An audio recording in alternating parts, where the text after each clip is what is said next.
কি লজ্জা করছো না? লজ্জা কেন করবে? লজ্জা কেন করবে? হারুবাটি জার্সি পরে বসে আছো। হারুবাটি জার্সি পরে বসেছি মানে কি? ইকুয়েডর এদেরকে আজ রাত্রে দিল না? ইকুয়েডর জার্মানিকে হারিয়ে দিয়েছে তাই বলছো? হ্যাঁ, ই গ্রুপে ইকুয়েডর একটা অঘটন ঘটিয়ে দিয়েছে। ইকুয়েডর অঘটন ঘটিয়ে দিয়েছে, অঘটন বলাই যায়। তারপরে গ্রুপ চ্যাম্পিয়ন তো জার্মানি হয়েছে। ও হোক, ই গ্রুপে সবচেয়ে মজাটা তো ইকুয়েডর দিল।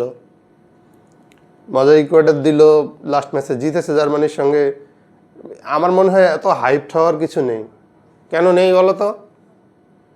কেন নেই?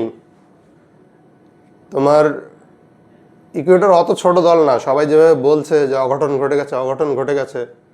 অঘটন না আসলে। অঘটন না? ইকুয়েডরের র্যাঙ্কিং কত? ইকুয়েডর এখন তো 24-এ আছে। আর জার্মানি কত? জার্মানি কত? 12-তে আছে।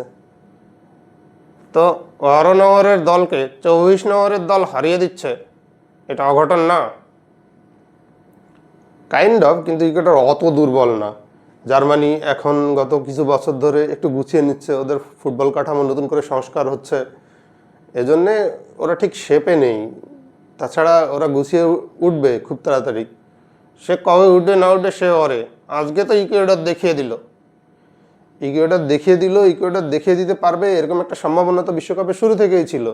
ইকুয়েডরে খেলে কারা এখন দেখো? ইউরোপের সবচেয়ে টাফেস্ট প্লেয়ার, যেগুলো টাফেস্ট ডিফেন্ডারদের মধ্যে কয়েকজন, মিডফিল্ডারদের মধ্যে কয়েকজন তাদের দলে আছে।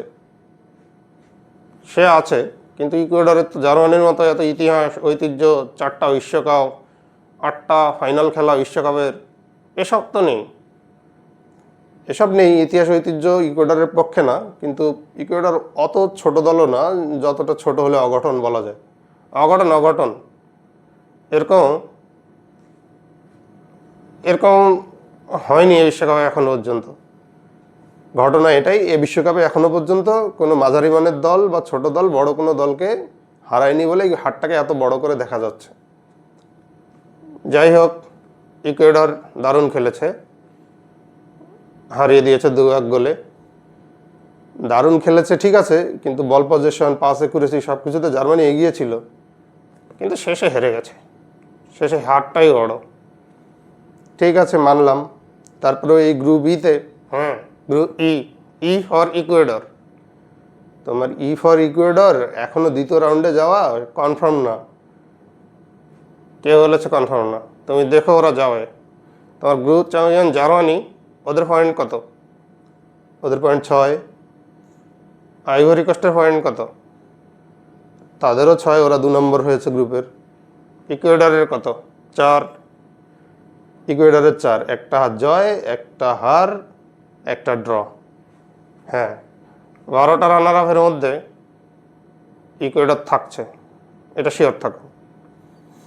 এটা একটা সেন্সিবল কথা বলেছ, যে গ্রুপ ইতে এখন যে স্ট্যান্ডিং, জার্মানির 6 পয়েন্ট নিয়ে শীর্ষে গোল ব্যবধানে, যেহেতু ওরা এক ম্যাচে অনেকগুলো গোল দিয়ে ফেলেছিল কুরাসাওকে। 7-1। হ্যাঁ, ওই 7-1-এর জন্যই ওরা আজকে গ্রুপ চ্যাম্পিয়ন। যাই হোক, গ্রুপ চ্যাম্পিয়ন তো একটা ম্যাচে 7টা গোল করাও ছোটোখাটো ব্যাপার না। হ্যাঁ, ওরা ভাগ্যক্রমে হয়ে গেছে, ছোট দলের বিপক্ষে মেলাগুলো গোল দিয়েছে। আচ্ছা ঠিক আছে, যাই হোক, ওরা group champion. Cote d'Ivoire মানে আইভরি কোস্ট, ওরা রেজিস্ট্যান্ট ফুটবল খেলে, ওদেরও 6 পয়েন্ট, ওরাও 2টা ম্যাচ জিতেছে।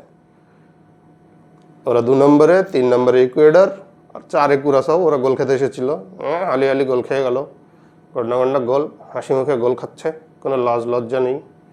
আর এরকম হয় 48 দলের বিশ্বকাপ, 2-4টা লেডু দল আসবে, ওই যা ধরে নাও আর কি।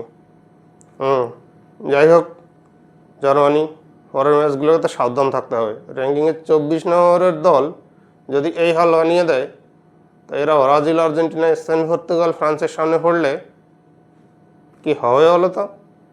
কি আর হবে, পানি ছেড়ে দেবে। এটাই বলছিলাম, তোমার ইতিহাস ঐতিহ্য 4টা বিশ্বকাপ 8টা ফাইনাল সব ভেসে যাবে। সম্ভাবনা আছে। Best of luck for Germany. সেটা করতে এখনও কি তোমার লজ্জা লাগছে? এখনও লাগছে না, কারণ জার্মানি তাদের ফুটবল সিস্টেমটাকে গুছিয়ে তুলছে। এটা ঠিক হয়ে যাবে। একটা বড় দল, সময় খারাপ যাচ্ছে, সামনে ভালো সময় আসবে। তারপরও ছাড়বে না। Best of luck for Germany.